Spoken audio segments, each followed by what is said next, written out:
What happens when someone dials 911 knowing they might not survive the next few minutes?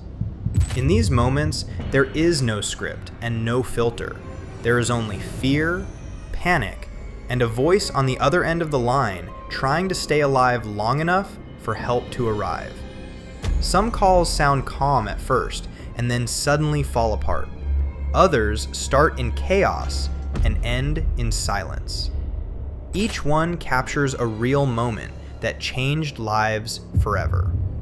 What was happening just seconds before the call was made? And what did the dispatcher hear that still haunts people years later? In this video, we're going to listen to some of the most chilling 911 calls ever recorded, and by the end, you may think twice before sleeping with the lights off. Number 1. Amanda Berry, Ariel Castro, Cleveland. On May 6, 2013, a short, simple line, "Help me, I'm Amanda Berry. I've been kidnapped and I've been missing for 10 years," changed everything. Help me, I'm Amanda Berry. You need police, fire, or ambulance. I need police. Okay, and what's going on there? I've been kidnapped and I've been missing for 10 years and I'm here, I'm free now. Berry escaped from a house on Seymour Avenue, ran to a neighbor's door, and used that phone to call emergency services. That 911 exchange is terse. The operator tries to get an address. Berry gives 2207 Seymour Avenue, and the reality of a decade-long disappearance snaps into focus for dispatchers and officers. The rescue unfolded in minutes, but grew out of years. Between 2002 and 2004, Ariel Castro abducted 3 women, Michelle Knight, Amanda Berry, and Gina DeJesus, at different points and held them in his Tremont house. They were kept in rooms and the basement, repeatedly assaulted, and 2 of the women were forced to bear pregnancies that ended in miscarriage. Berry gave birth to a daughter in captivity. The child survived. The facts that would later be used in charges and in court came from medical checks, interviews after rescue, and physical evidence inside the house. The immediate breakthrough came because Berry escaped and neighbor Charles Ramsey intervened. Ramsey and another neighbor helped force the door and pull Berry out. Ramsey's initial 911 call and his widely shared interview put a human face on the first chaotic moments of the rescue. Officers entered 2207 Seymour, found Berry's daughter with her. We found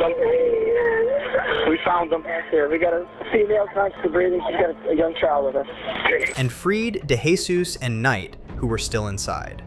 Police arrested Castro shortly after. The dispatch and neighbor calls raised questions about how quickly the operator handled the situation and whether more could have been done earlier. And at least one dispatcher was later disciplined for how the call was managed. Cuyahoga County prosecutors assembled hundreds of charges. Castro, a former school bus driver, was indicted on scores of charges, including kidnapping, rape, and aggravated murder counts.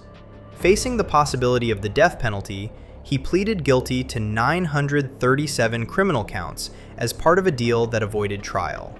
On August 1, 2013, he was sentenced to life plus 1,000 years without parole. The court also ordered forfeiture of his property, including the Seymour house, which officials later moved to demolish.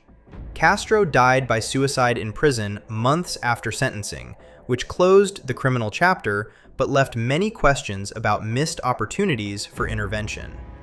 Number 2. Brandi Worley.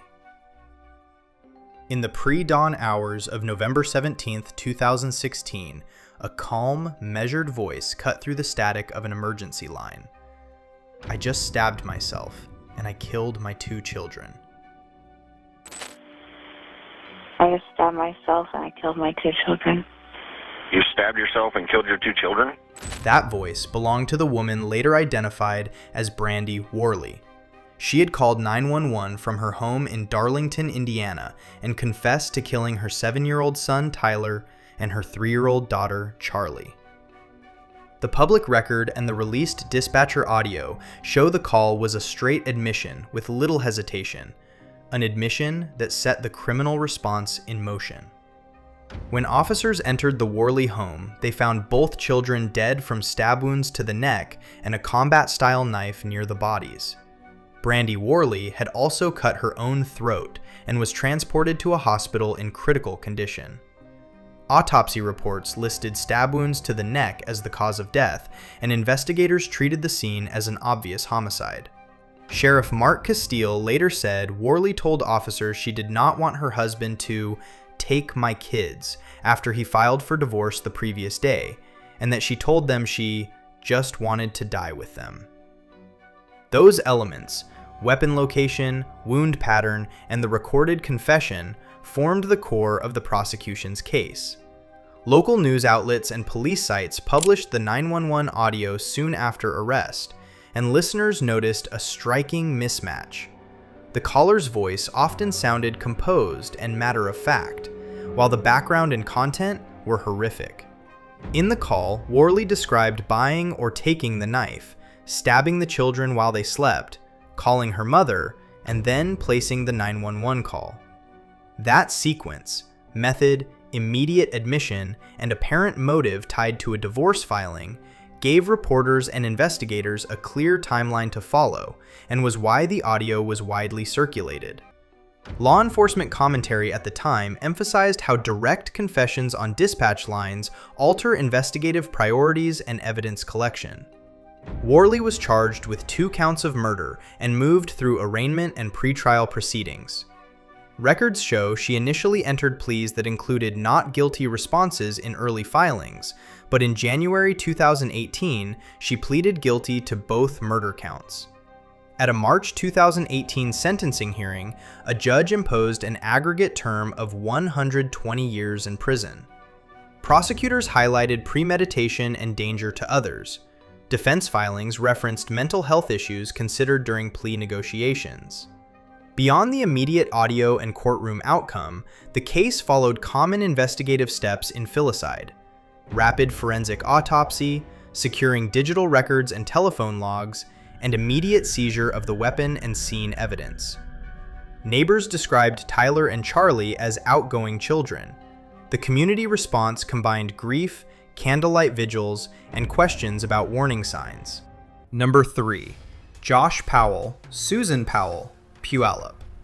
On the night the wife went missing in December 2009, the story started as a strange family disappearance and became a long, visible police probe. Neighbors last saw the family together. The next day, the husband reported an impromptu midnight camping trip with the 2 boys and, when asked later, offered conflicting versions of where the wife had gone. Within days, investigators found her purse and ID at the family home, and evidence police later described as blood traces. Files released during the multi-year inquiry included a note from the missing spouse saying she feared for her life. Those early oddities shifted the case from a whereabouts unknown to a full criminal concern. Over the following months, investigators collected a series of items that raised alarm: the husband's strange post-disappearance behavior, withdrawal of funds and accounts in the missing spouse's name, and statements by the older boy suggesting the mother was not with the family the night she vanished. Police also found conversations and searches by family members that suggested planning to hide a body in remote locations.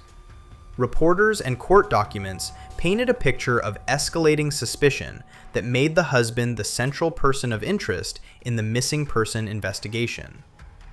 That suspicion culminated more than 2 years later, on February 5, 2012, during a court-ordered supervised visit in a Washington home. A visitation supervisor arrived with the 2 boys, who went inside briefly. The supervisor said the father blocked her from entering, she smelled gasoline, and she could not get the children back out. Her 911 calls became frantic as she tried to explain that the man would not let her in, and that the situation felt life-threatening. But I think I need help right away. He's on a very short lease with CSHS, and CPS has been involved. And this is the craziest thing. He looked right at me and closed the door. And I'd like to pull out of the driveway because I smell gasoline, and he won't let me in. Minutes later, the house was engulfed in an explosion and fire. Emergency recordings and dispatch logs released by authorities document the sequence and the supervisor's repeated attempts to get help. Investigators concluded the event was deliberate. The medical examiner reported that both boys suffered sharp force injuries consistent with blows from a hatchet or similar tool before dying of smoke inhalation and carbon monoxide poisoning, and that the father's death was ruled a suicide after he ignited gasoline and rigged an explosive-like blast in the residence. Authorities also recovered cans of gasoline and other evidence consistent with an intentional blaze. The public learned that the father had sent final emails and instructions shortly before the explosion, and that he had a long history of statements and actions that worried the missing wife's family and investigators. After the house fire, the criminal case against the husband for the wife's disappearance could not proceed. He was dead, and the two boys were dead as well. The missing wife's remains were never recovered. Police later said they believed the husband killed her, and that a brother may have helped conceal a body. Number 4. Christopher Moyer, Warrington. Christopher Moyer's 2011 911 call is memorable for its tone. He dialed 911 and, in an odd, calm register, told a dispatcher that he needed to report a murder. His wife and his 7-year-old son had been bludgeoned to death. Okay, can you tell me about what's going on there? Mother and son, bludgeoned to death. The exchange is disarming because it sounds like someone giving a routine report. After the dispatcher presses, Moyer admits he committed the killings. Police later found the bodies in the home and a bloody baseball bat nearby. Hours later, Moyer was found dead on a set of train tracks in what investigators concluded was suicide. Reporting at the time focused on motive possibilities.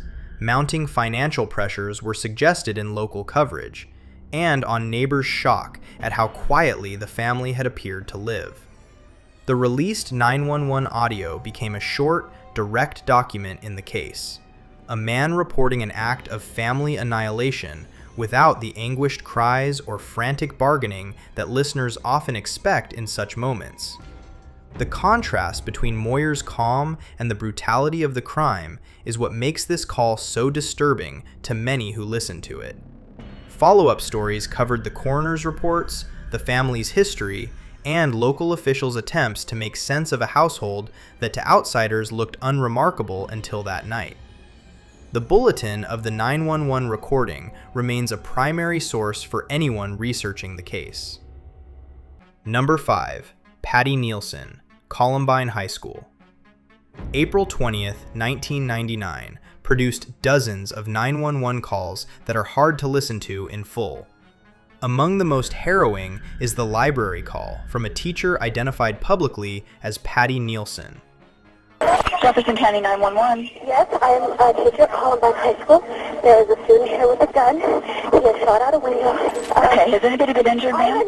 Yes. Okay. Yes. And the school is in a panic. And I'm in the library. I've got students down under the table, kids. Heads under the table. Kids are screaming. Some of the teachers. On the line, you can hear gunfire in the background, and the teacher desperately trying to keep students calm and alive.